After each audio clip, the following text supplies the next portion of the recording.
Good morning. This is slated to be a longer video than normal. I had a friend ask if I might read on the question, on the question, is there any guidance for this fraught-filled school year? And as a teacher myself, I found this question super useful, and I'm super grateful that they asked it. Before I began, I felt inspired to share something that's from within. This is my altar here. I keep mostly just tchotchkes in there. Things that I've collected, things that have meaning only because they're mine. And sometimes I write little notes to myself to keep in there, and here's one of them that I wrote about 2 years ago during the beginning of the spiritual awakening that has brought me here to you today, or the beginning of this phase anyway. It says, I just want to lean into my cosmic responsibilities. And I feel as teachers, that's thematic to our profession. And so this is a special reading for teachers, but if you are not an educator, you are still a whole human being worthy of love, and you're still trying to survive a pandemic. So please feel free to apply these messages directly to your own personal life as well, because I truly believe that this is going to be relevant to all of us. But this is something I'm asking Spirit to send messages specifically for teachers, for educators, in these wild times in educations. This will be my second year as a secondary teacher, public school teacher in Texas, in one of the most infected counties in the United States. So, here we go. Because I'm an English teacher, I'm starting with the Literary Witches Oracle. I personally am a Christian. I believe in Jesus and all that comes along with that. I'm an adult onset Christian. I was raised a pretty non-practicing Jew in the South, so it's not really super surprising that I ended up a Christian, but it did happen for me or to me or with me or whatever, and I was always searching for my spiritual connection ever since I was a small child, even without guidance. So I'm one of those people who believes that I was put here for a very specific purpose, and I am spending my life trying to identify and live into what that purpose is. Now, I do believe we all have a purpose. Oh, hey. And, you know, I guess I feel like some of us are built, too many. Some of us are built with,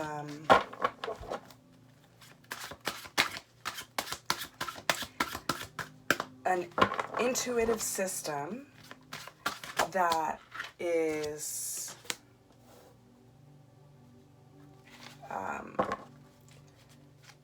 more hardwired to not be able to ignore than other people's. Like, other people's have a little...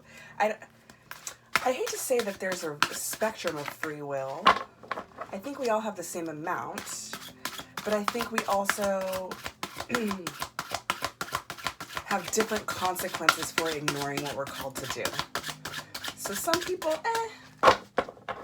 you know, maybe your consequences will feel light. And honestly, like, as a mere mortal, I can't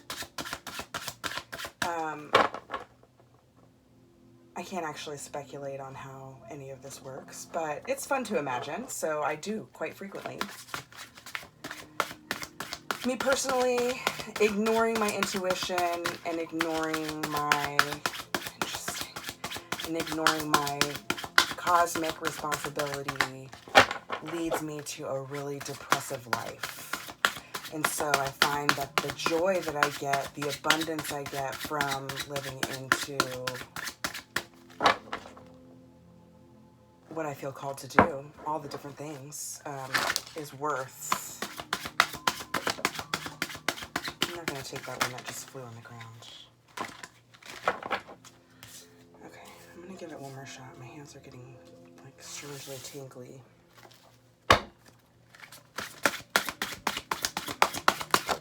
from holding this big deck. Okay, I'm going to take this. Alright. Thank you. So, here's what I'm going to do.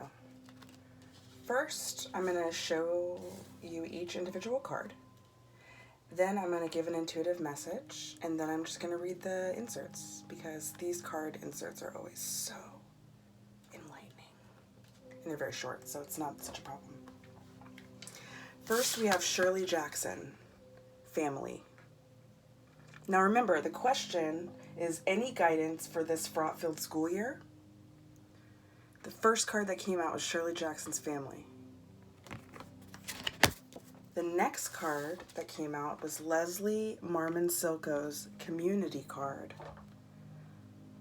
Okay, teachers, this feels very specific.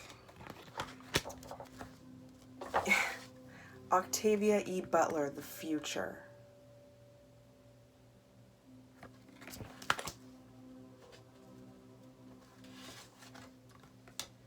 Creature's Paw.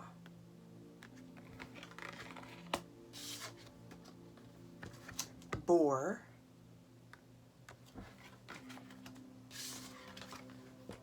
Volcano. Okay, so let me have a second. Family, community, the future. Creature's Paw. Digging. Boar. Relentless. Volcano. Explosion.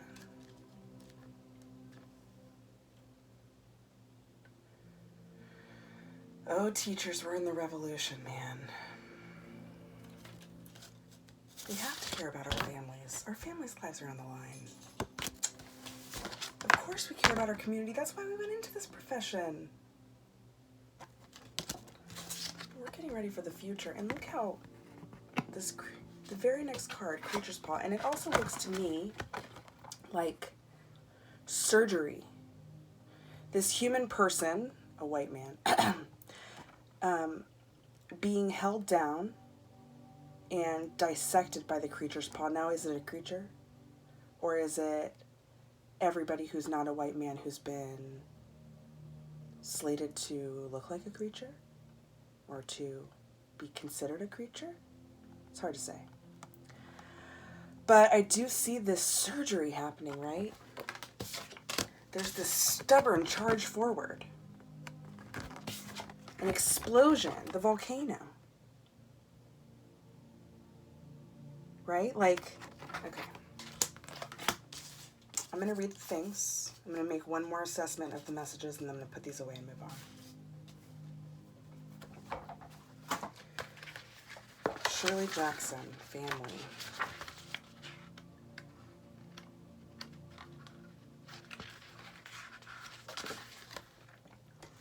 Domestic pleasures, domestic horrors, partnerships, and children. The fiction of Shirley Jackson, 1916 to 1965, marries the ordinary with the supernatural and often speaks to the inhumanities people endure. Her most famous story on the subject, The Lottery, was written after rural Vermont. Okay, now The Lottery is about everyone's name gets picked or put in a thing, kind of like Hunger Games, and if your name gets picked, you get murdered. Like, you lose. Okay. The Lottery, spoiler alert, was written after rural Vermont residents painted a swastika on her house. Her husband, a professor at Bennington College, was Jewish.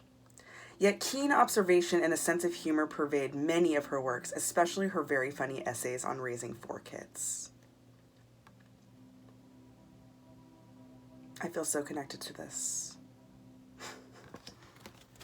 Okay. Leslie Marmon Silko, let's see what you got to say. Silko.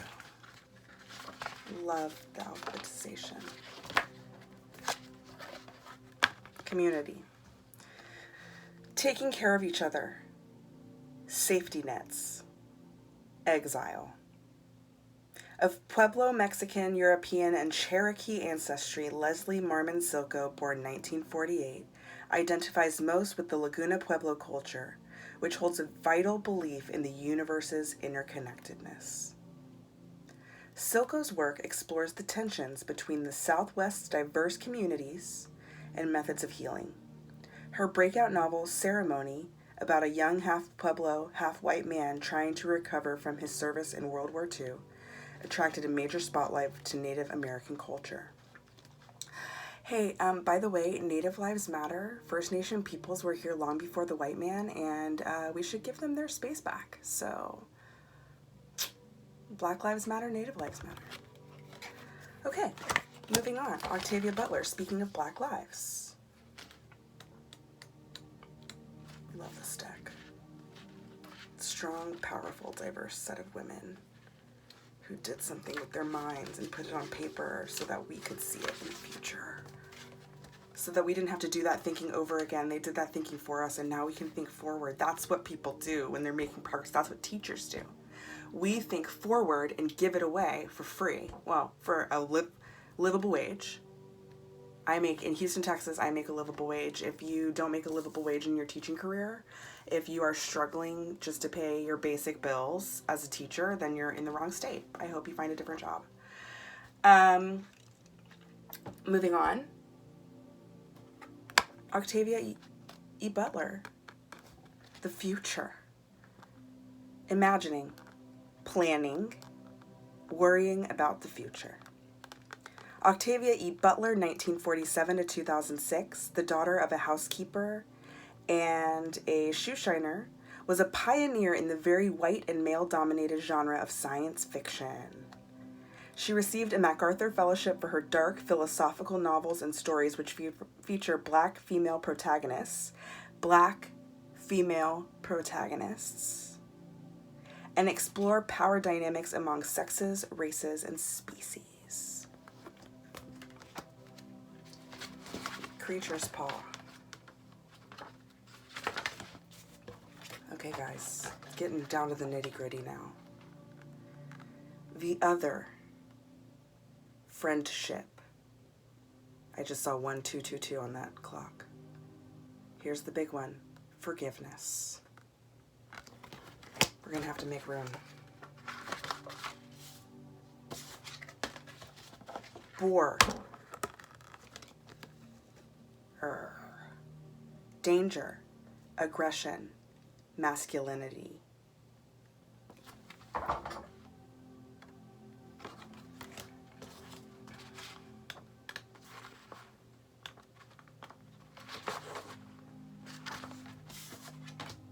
Volcano. Patience, repression, lust. The bottom of the deck says hedgehog. I'm going to go ahead and look for it.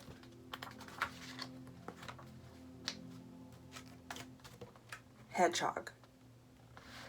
Vulnerability, hiding the heart, tenderness. Snail, interesting. Let's just go ahead and read it. Taking your time, the sacred, fragility. Woo! If we aren't trying to move past white fragility and the systems of oppression that have come from it, like the testing scam of, oh my gosh. Teachers are getting tired of that, right? That bureaucratic stuff, but we still want to serve the kids and the communities. We know that they're the future. As Jenna Maroney would sing, I believe children are future. Any 30 Rock fans out there? You're welcome. Okay, putting these away. Thank you, Spirit, God, Universe, whoever, if anybody is out there. Might just be my hands shuffling, who knows? Okay. Let's remind ourselves, the question is any guidance for this fraught-filled school year. There are so many messages. This is for so many different people. I was originally just going to send a private message answering my friend's question, and then when they said what the question was, I mean, surprise, surprise, I make friends that are teachers all the time.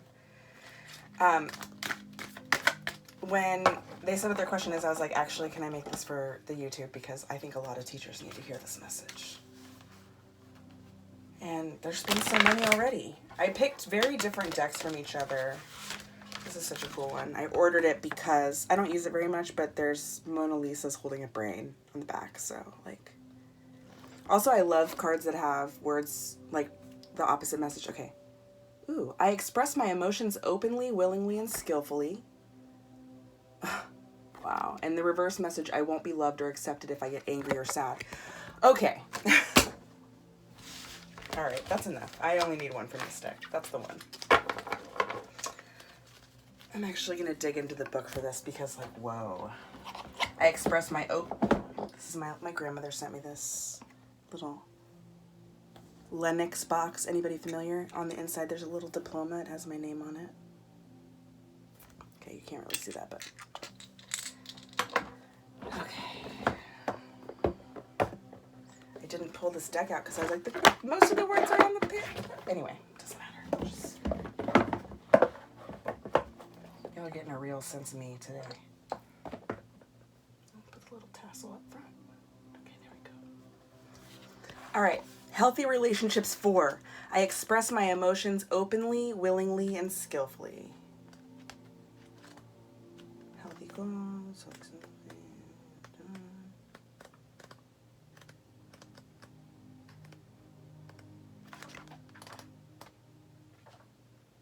Healthy relationships, number 4. Anger and sadness are a relationship fire alarm. A relationship fire alarm, or an intuitive guidance system that lets us know when we've been hurt, disappointed, or injured in some way. If we don't allow ourselves to express our feelings, a relationship becomes unhealthy and potentially abusive. Many people who have suffered childhood emotional and physical abuse find it difficult to voice their feelings and be assertive in a marriage or partnership because they may anticipate rejection, betrayal, and abandonment. If we don't allow ourselves to feel anger and disappointment, then our mind is likely to fool us into seeing our loved ones in an artificially positive way, putting a blind eye to a difficult, possibly abusive side. Going into a relationship without an ability to assert ourselves and express disappointment is like driving a car with blinders on. It's only a matter of time before we get hurt. True loyalty and intimacy in a relationship involve being skillfully honest about expressing all our feelings. Whoa. Okay. Look. I'm in some of these groups, okay? I'm trying to be as vocal as possible without putting myself in danger of getting, like, blackballed as a teacher. I'm only a second year, and I know there's bureaucracy. We all do. If you've been in this profession for any amount of time at all, there is very frustrating stuff, red tape everywhere, and it makes these relationships difficult. I want to say to the people who think that the dissenters are being negative, please try to understand that we're also educated, disciplined, certified teachers who have every right to feel dissatisfied with what we're being given for all of the hard work, money, and energy we've put into this profession. Last year alone, I spent over $4,000 to become a teacher.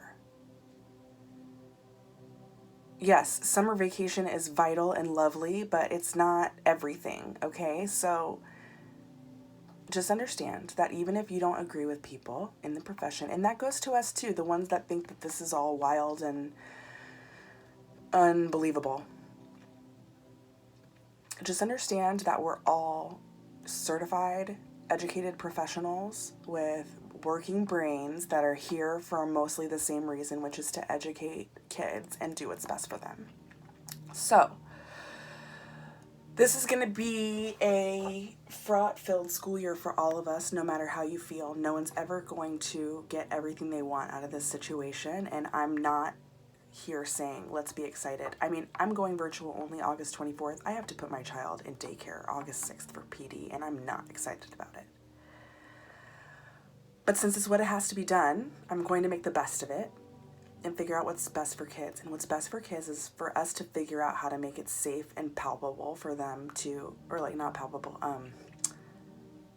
whatever the word is I'm looking for, maybe that starts with a P, that's like, means it will work and it's still good for them to be able to teach from home. Like, if we go into this what we're being forced to do if we have no other option. Like, I know some people are resigning, but that's not something that I can do, nor my spouse who works at the same high school I do. So we have to make the best out of a bad situation, which Spirit and God and the universe always tends to do anyway. So let's co-create with that. Okay, I'm done with this deck. That was enough. That was amazing. All right, the universe has our back. So now that we know that we have to lean into it and we have to just deal with it, let's see what the universe having our back looks like. I'm gonna take some water. Please stay hydrated.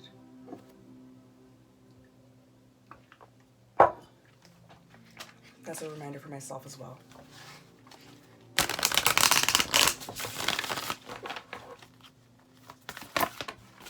Okay.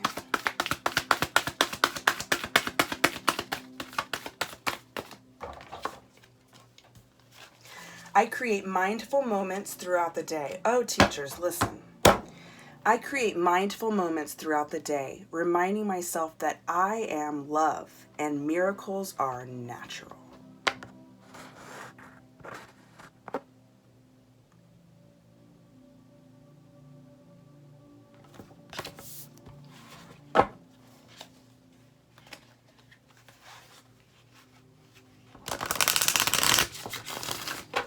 Just want to lean into our cosmic responsibility, Spirit.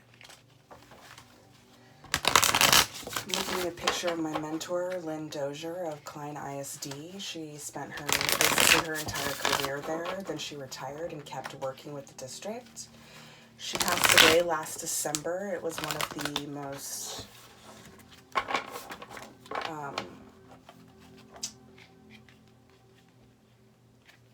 traumatic transitions. I don't mean like that I feel trauma. I mean, she was retired and passed away, not from COVID-19, but before. And I was lucky to know her and for her to love me. And I have a lot of evidence that she did, and I'll carry that with me. But I'm staring at a little picture of her right now. In fact, I took this picture of her. I couldn't have been more than 17, if that. Let's just look at Lynn for a second. I wish I knew what she would do. I do. She would teach, and she would speak up, and she would write policy, and she would pray. So that's what I'm going to do. That's what Lynn would do.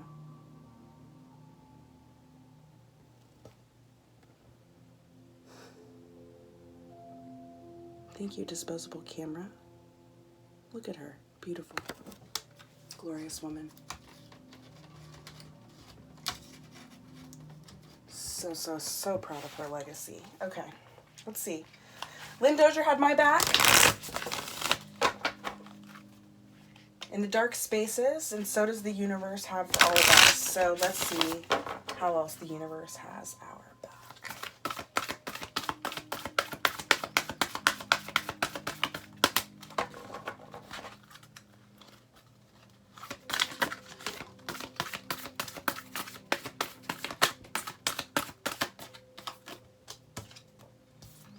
There is a stream of love supporting my dreams.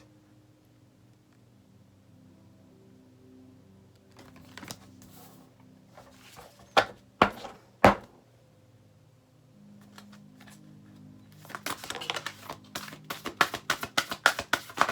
right.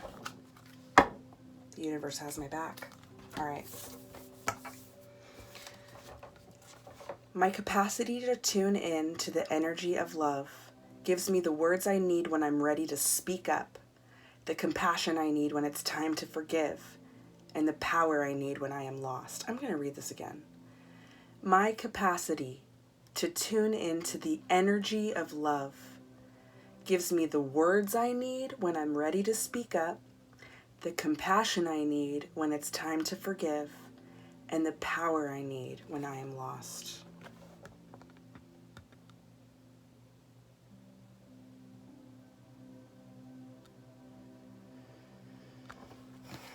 Hope is the conduit for miracles.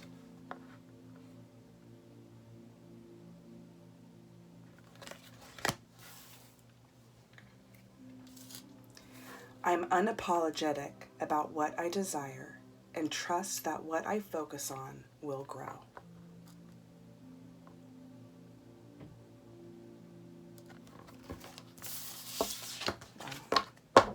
Thank you, universe. Okay, so the next plan is I'm going to roll into the tarot cards. If I get 3 cards, I'm going to stop. I'm going to pull some messages from that, and then I'm going to go to the postcards from the liminal space to wrap us up. I'm using Light Seers Tarot because it's a very diverse looking deck, and it's really easy for me to read. So I have like 5 or 6 different sets of tarot cards, and there's just a couple that I tend to use, but these cards have lots of different gender presentations and skin tones and lighting schemes and stuff like that, so I really like them.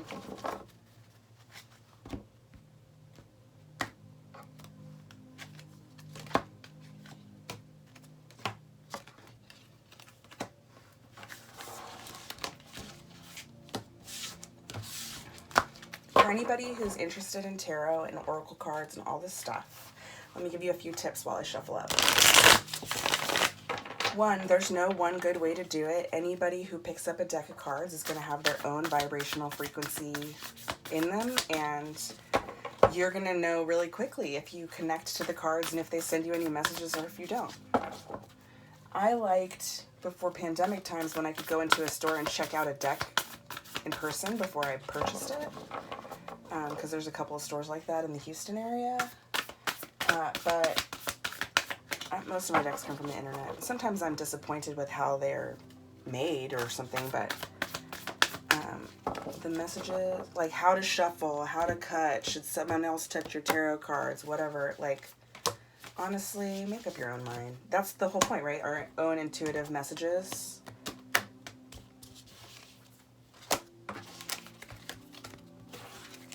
So I'm just kind of doing my own thing. I get a lot of messages out of it, so if I'm wrong, then I don't know. Allow me to maintain my ignorance. I enjoy it.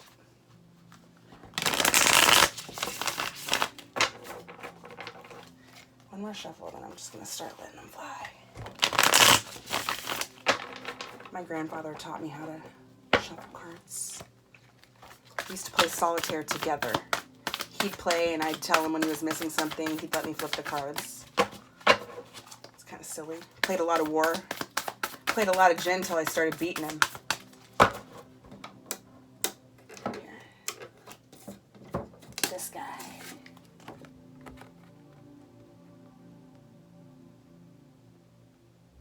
In our bibs, he called them.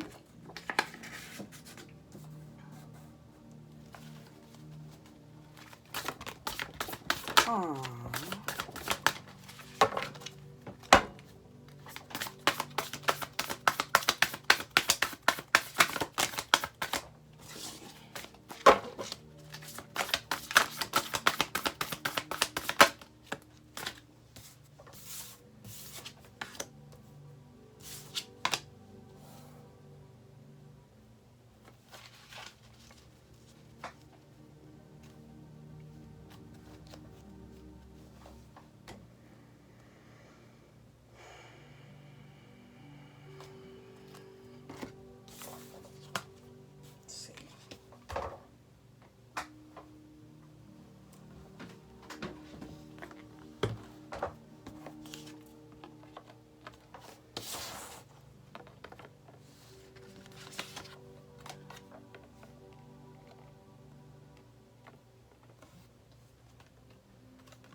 Two tens and a reverse queen. The 10 of Pentacles, the 10 of Wands, and the Queen of Wands in reverse.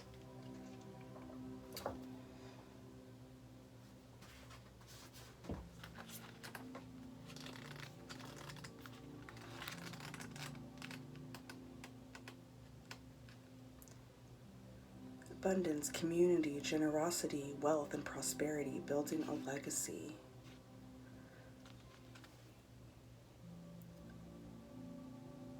All the love, abundance, and joy that you can muster in your heart, it's coming your way and it's coming fast. It's time to prepare for its inevitable arrival and commit to your long-term success. This energy is so big, in fact, that you should be prepared to spread some of it around generously. Bring an abundance of positive energy into your life and watch everything shift. Expect the arrival of success, happiness, and an upbeat, loving community as avenues widen and the right connections click into place. Remember that perceptions change. You are one small move away from seeing the bigger picture and from unearthing a legacy of pentacles that is already yours. You deserve this success and love. Taste the pleasures of life and embody a state of consciousness that says, yes, I am worthy of all of this success. I am successful and I share my wealth with those I love.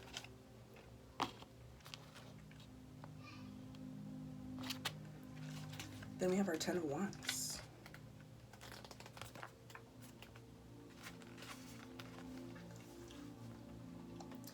Taking on too much. An opportunity to free yourself from heavy burdens, obligations, finding yourself close to successful outcome, the need to prioritize, a message to keep going. All those responsibilities. Do you really need to carry all those wands, all by yourself, all at the same time? Couldn't you drop a few of them by prioritizing? Or maybe, just maybe, things would go a whole lot faster if you enlisted some help. All you have to do is ask. Drop the non-essentials and any heaviness that is weighing you down, because you are so close, yet so burdened. Think levity and ease. Streamlining will expedite your goals and bring relief to any overwhelm or molasses energy that you are feeling. Sometimes this means letting go of a learned behavior or a limiting belief, and sometimes it means deleting a task on your calendar. Whether your burdens are material, spiritual, literal, or energetic, it's clear that you've got some extra baggage right now. Release that and enjoy your last steps to the finish line. I release my burdens into the ethers, knowing that the universe will help me to tend to the essentials. Wow.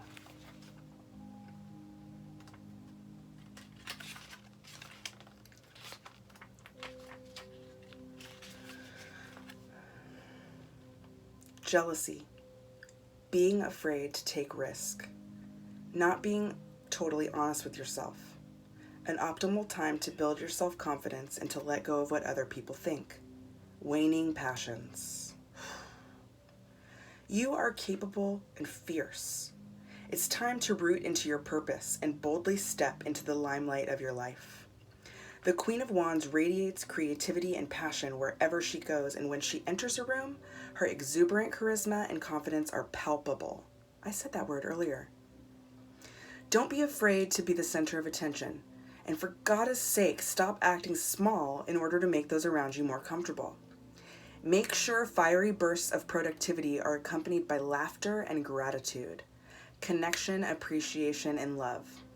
It's okay to hold shadow in all of this light. Don't push it down so deeply that you can't find it again. Accept the parts of you that you don't openly share. The past failures that have held you back, they don't define you, so transmute that shadow. Sit with it briefly and then light it on fire because you don't need it anymore. I fill my world with an intense light that connects and incites passions. Could this be any more of a teacher spread? Jeez. All right. Thank you, Spirit. Finally, the postcards from the Liminal Space, which is one of my favorite decks, and I like to say this deck will hurt your feelings. Someone said that actually in a tarot group I'm in, and that made me want to order it. Like, I don't mind getting my feelings hurt by the tarot cards, because that's really coming from inside of my own mind, and I'm used to that. I hate it when other people hurt my feelings.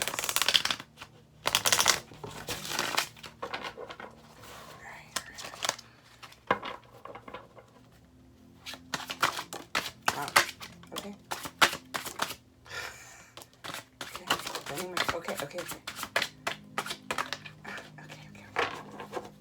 Wow. Let me fix up these cards then. is passion. I don't even know what order they came in, so I'm just going to flip them all over. I don't take these in reverse at all.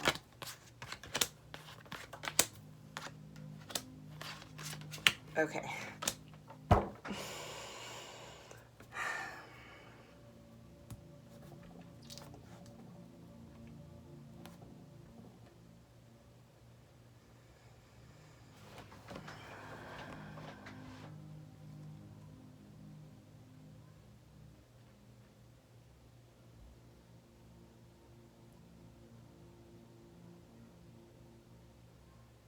Okay.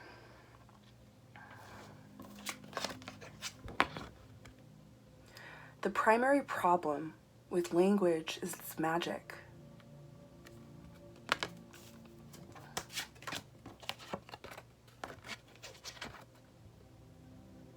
So be it. See the money? The 11s mean we're like spiritually, it's a spiritual confirmation we're on the right track. There's a pentacle there. We got that 10 of pentacles. So be it. Some of us have to stay. So we're going to, I guess this message is really a lot for the people who have to stay. For the coin. So be it. Forgiven. If we have to stay, we can't hold on to this. We can't stay mad about it, because if we have to stay, 3633 was on there. 3636, wow. If we have to stay, we have to forgive and move on. Like, we can't focus on the anger. We're gonna have to let it go.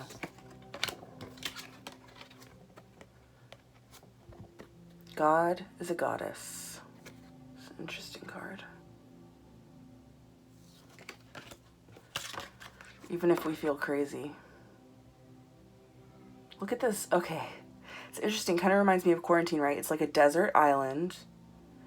Making the person feel crazy. Padded room. Like, they're, you know what I'm saying? Like, the Quarantine has really what we're speaking out. It's, man, an offering. This card comes as a confirmation. If you're someone that needs an answer from God, a confirmation, this is a confirmation card to say, like, listen to this reading. What you're hearing is. Okay. And the number 11 on here, too. I'm going to read the meanings of these cards and then give a last final message. The primary problem with language is its magic.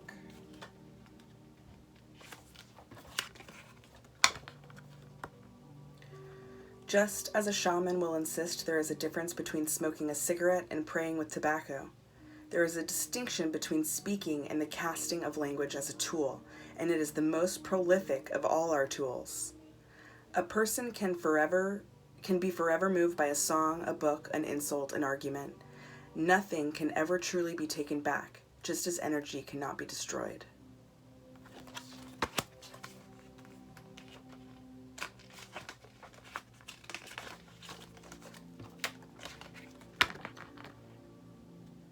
A phrase expressing acceptance or surrender, synonymous with Amen, which translates to, it is so, or so it be.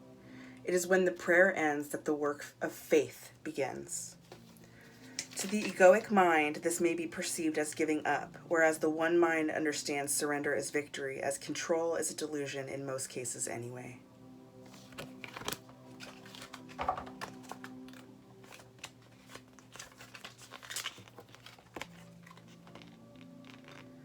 There is no use for forgiveness in nature, only balance and interdependence. The lion does not begrudge the antelope for escaping a hunt, nor does the herd resent the lion for hunting. However, this man-made construct is the key to your wholeness. This man-made construct is the key to your wholeness. I just feel like, okay, that's just personal feelings, but it's just like, I'm so mad at the government. This message is for me too. You know what I'm saying? Like, I'm so mad at, like, the constructs of power. Anyway, I need let me start this card over. Forgiven. There is no use for forgiveness in nature, only balance and interdependence. The lion does not begrudge the antelope for escaping the hunt, nor does the herd resent the lion for hunting. However, this human-made construct is the key to your wholeness, both as the forgiver and the forgiven. Justice is not a theory, but rather a force of the universe, perfect and inevitable and not your responsibility. Justice is not a theory, but rather a force of the universe, perfect and inevitable and not your responsibility.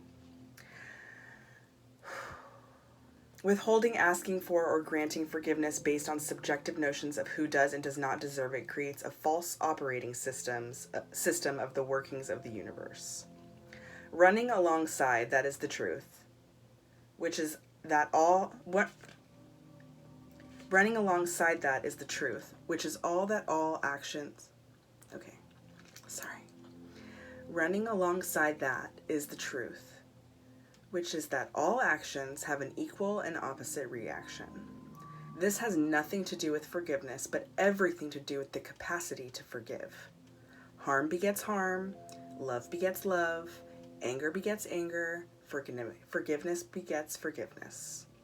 If we are willing to accept this energetic law as fact, the path ahead is clear. Defer to science and return the course of nature back to nature. Waiting on an equal and opposite reaction to determine your feelings about a situation will leave you small and stuck and eventually sick. Let go of the heaviness and address the open wound underneath. Find a way, because the reality is you are already forgiven, as is everyone. 4141.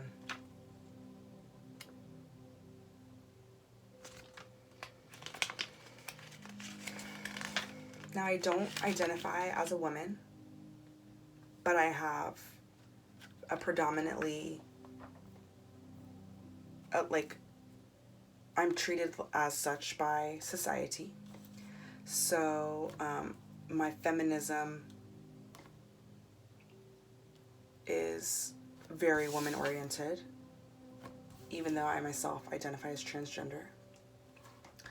But I say that to say, the teaching career is dominated by women, and I think that's, this card takes a whole page to read of this little book, but still. God is a goddess. Like light and dark, the separation of the god and goddess is illusory. This language has been passed down to describe the phenomenon that gives animation and form to our world. A father and mother are the god and goddess of their progeny, and the distinction between these energies are as simple as the roles played in such fundamental creation. You are the highest force in the universe to any living thing under your care. Ooh, think about our students. You are the highest force in the universe to any living thing under your care, just as you are under the care of higher forces.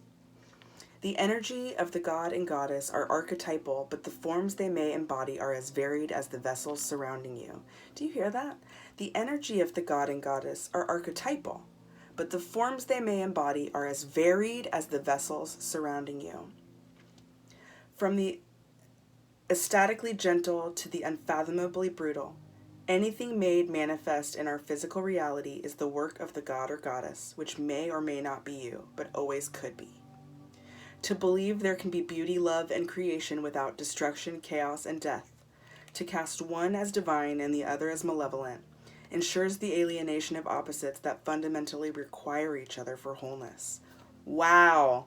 To believe there can be beauty, love, and creation without destruction, chaos, and death, to cast one as divine and the other as malevolent, ensures the alienation of opposites that fundamentally require each other for wholeness. We all need each other, y'all. We're gonna reach different kids.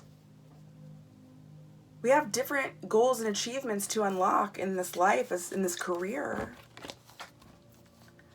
We're not all beholden to the same mission, even if holistically the mission is the same, which is the best thing for kids.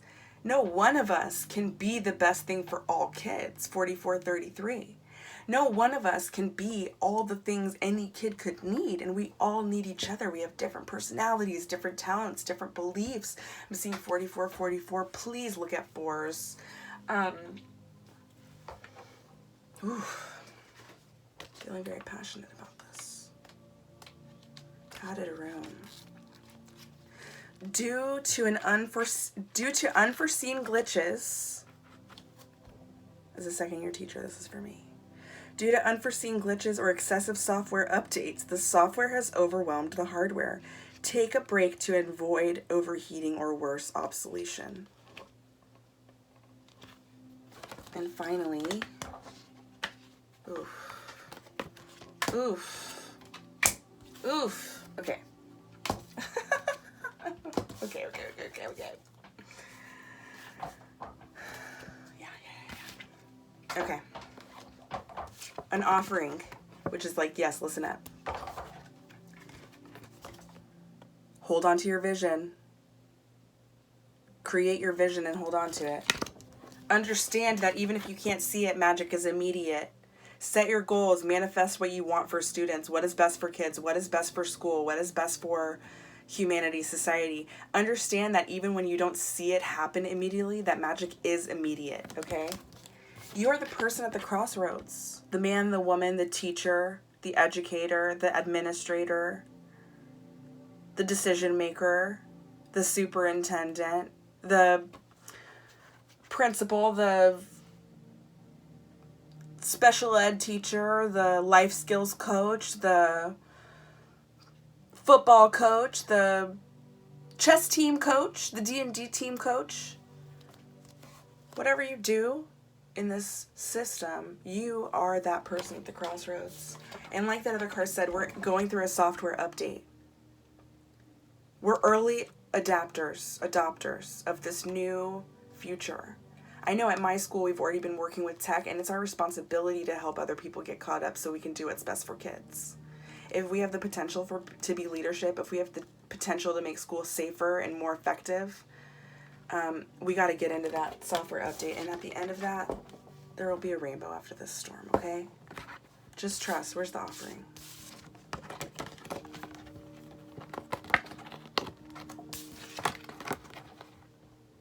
So be it. An offering. The rainbow. Some people are going to die. But also some people are going to die. If we have to stay, we have to use that responsibility wisely. Be as careful as we can be. Encourage other people to be as careful as they can be. Be willing to speak up at all times. Be willing to disagree and dissent with even the people in authority above us and not stop even if they disagree with us, because that's where everything breaks down. That's that Tower of Babel stuff for you biblical folks, okay? If we're all speaking totally different languages, we're not going to be able to understand each other. But we are in a future-oriented, diverse society in which we have access to Google Translate, okay? We don't have to lose our ability to communicate with each other just because we're different and we disagree, just because we speak different languages and we see the world from a different viewpoint, okay? We have to climb up to the top of this tower together. We're going to have to take charge. So if they're putting us back in the classroom, the only advice that I can see in any of these cards is know that the universe has our back, and that all of the pain and chaos that's going to come out of this situation is eventually going to be fodder for the right thing to happen, and the universe promises that. Here's your confirmation. There is going to be a rainbow after this storm. We have to be patient, and we have to be willing to speak when we see the injustices happening. And the only way we can do that, the only way we can see it, is from inside.